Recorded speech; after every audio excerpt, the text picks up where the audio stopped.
అందరికీ నమస్కారం. పూరి జగన్నాథుని రథయాత్ర ఈ రోజు నుంచి జూలై 16 వరకు అంటే 9 రోజుల పాటు అనేది ఈ రథోత్సవం అనేది జరుగుతుంది. ఈ యాత్రలో 3 రథాలు ఉంటాయి.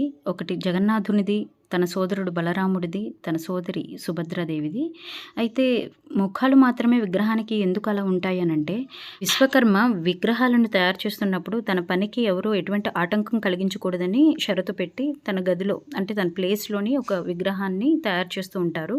కానీ ఒకరోజు రాణి ఆసక్తిగా మరియు తలుపు తెరిచింది. వారి ఆశ్చర్యానికి విశ్వకర్మ ఎక్కడా కనిపించలేదు.